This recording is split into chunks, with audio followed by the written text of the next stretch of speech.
Assalamualaikum warahmatullahi wabarakatuh. Perkenalkan, nama saya Renaldi Arsy Firdaus, NIM 1905097412. Saya dari kelas PT 19A. Di video kali ini, saya akan menjelaskan tentang Wi-Fi, LAP dengan WLC dan radio server.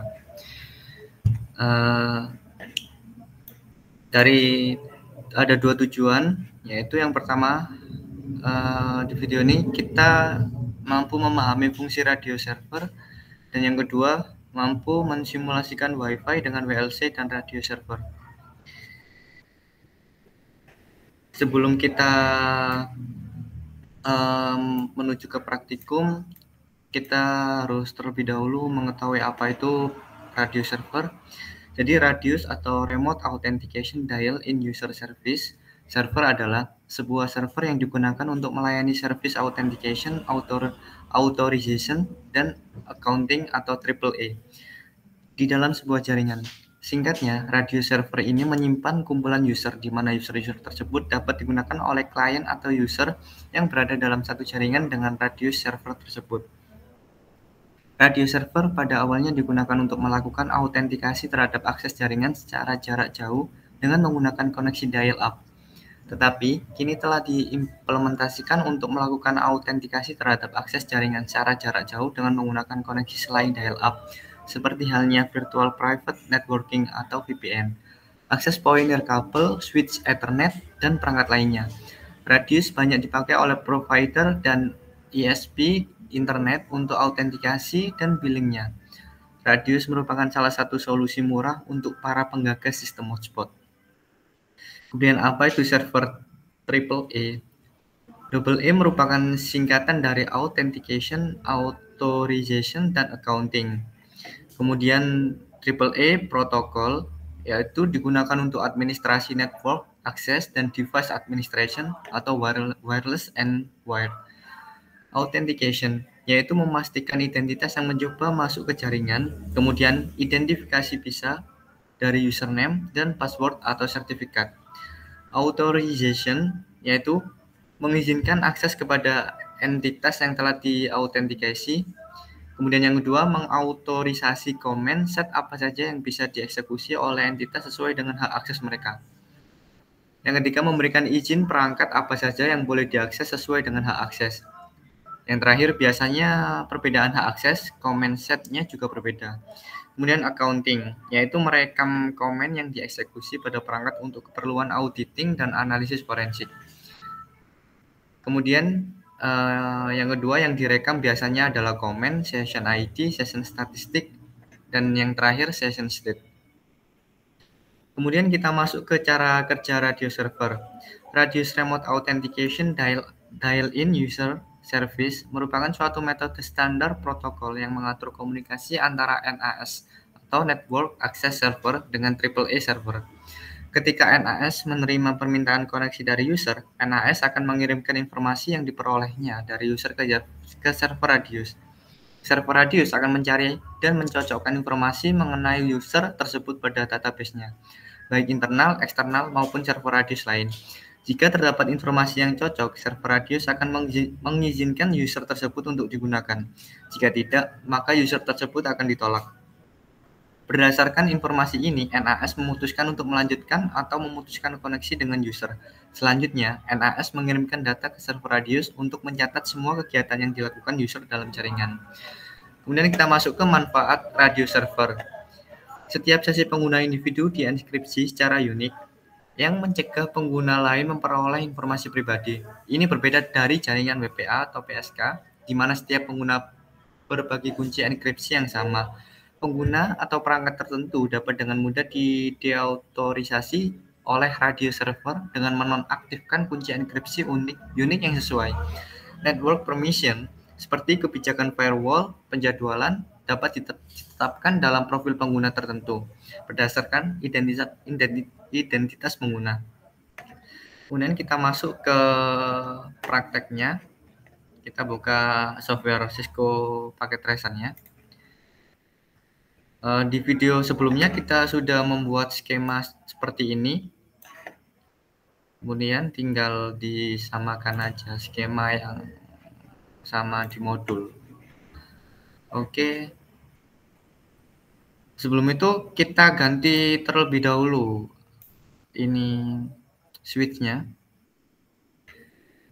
Kita ganti switch yang 2960. Kenapa kok diganti? Soalnya ini ada banyak sehingga bisa disambungkan ke beberapa port yang lainnya. Kalau pakai yang tadi itu maksimalnya cuma 3. Tapi ini bisa ada berapa? 1, 2, 3, 4, 5, 6, 7, 8, 9, 10, 11, 12. Makanya kita ganti switch-nya dengan yang 2960. Sebelumnya kan kita menggunakan switch yang PT switch. Kemudian kita tambahkan ini servernya. Oke. Kemudian kita hubungkan.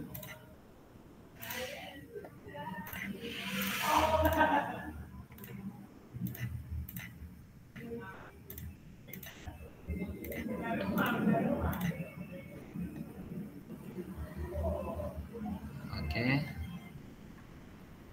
Tunggu sampai hijau. Dalam percobaan ini kita akan mensimulasikan jaringan LHP yang dikendalikan oleh sebuah WLC. WLC ini berfungsi sebagai mengatur LHP dan sekaligus menjadi sebuah DHCP server, sedangkan untuk autentikasi user akan menggunakan radius server. Oke. Ini kita biarin aja, terserah. Mau diganti radius juga nggak apa-apa, tapi untuk saya tetap. Oke, buatlah skema jaringan.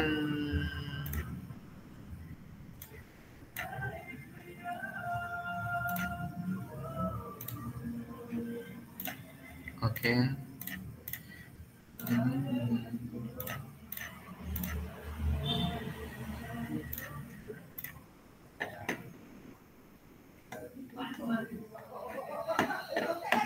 Buatlah skema jaringan seperti kemudian. Oke. Setting IP radio server secara statik. Radio server seperti ini. Ini secara config, kemudian proses ethernet. Kemudian kita setting statik di 192.168.1.3. Subnet mesh-nya udah default. Oke. Aktifkan EE service, tambahkan radius connection untuk klien dan buat user yang akan digunakan untuk end device klien.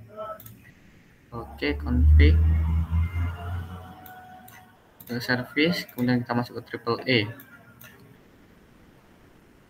AAA ini kita on kan. Ini yang namanya LCQ.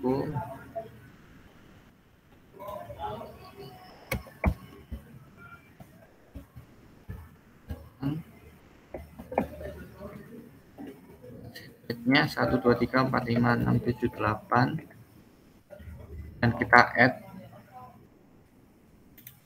Oke, sudah WLCQ radius 1. Oke. Kemudian username-nya U1.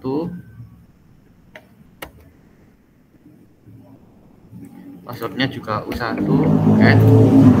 Dan kita buat lagi username-nya U2, passwordnya U2, kemudian add sampai U3.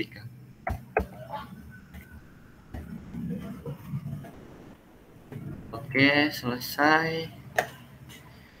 Kemudian yang keempat, setting IP WLC secara statik. Ini WLC-nya, config, kita masuk ke manajemen. Oke, udah statik. Kemudian aktifkan DHCP-nya, service di WLC. Kita on kan. Full week udah ada. Ini sebelumnya di video sebelumnya kita sudah membuat DHCP servisnya di WLAN-nya. Oke, sama 50 2550 168. Oke, kemudian yang keenam rename masing-masing LAP secara berturut-turut, ini LT1 masuk ke LT1 kelihatannya udah oke. THCP udah, LT1 ini LT2 config LT2 oke.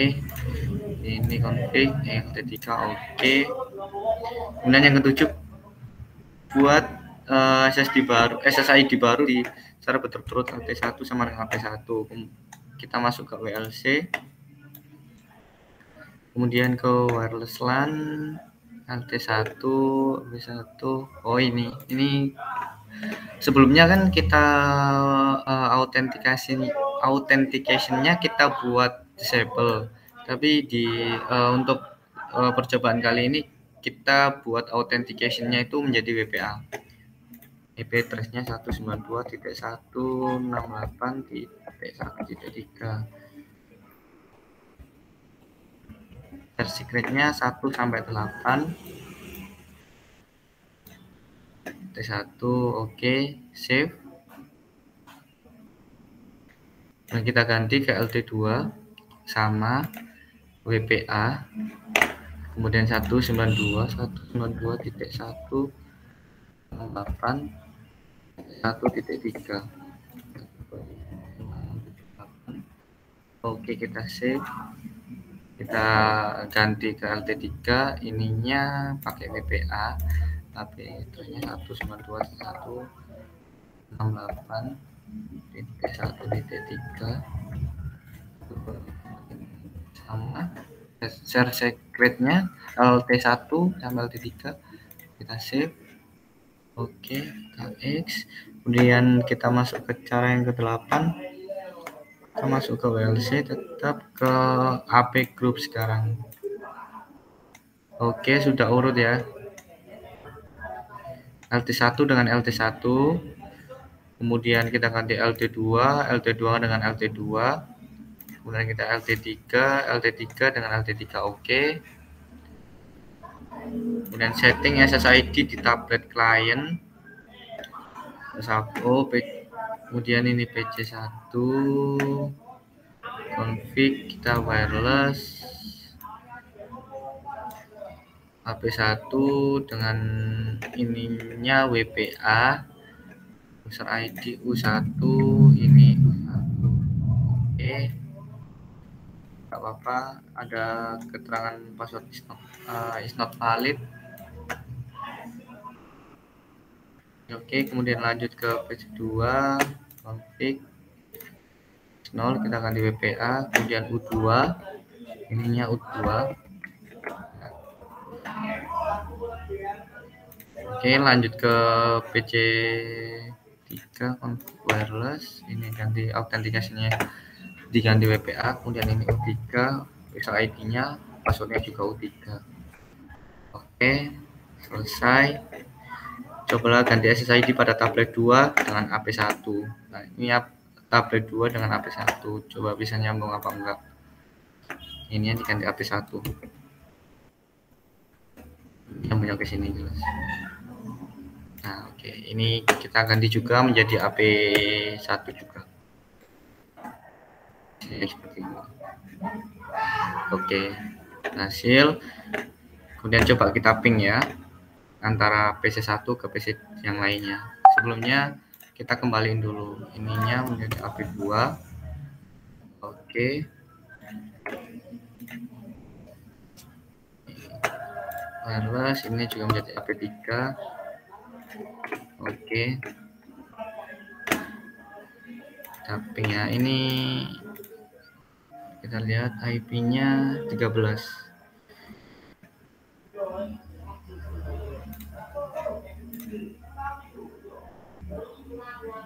Normalnya 13, ini 14. Oke, berarti ini ke desktop, kemudian command prompt run, kemudian ping. IP-nya 192.168.1.12. Oke, bisa. Kemudian kita coba ke ping yang PC yang ketiga, 192 P168.1.14. Oke, bisa. Sekian dulu penjelasan saya di video kali ini. Bila ada kurang atau lebihnya, kata yang tidak berkenan, mohon dimaafkan. Saya akhiri. Assalamualaikum warahmatullahi wabarakatuh.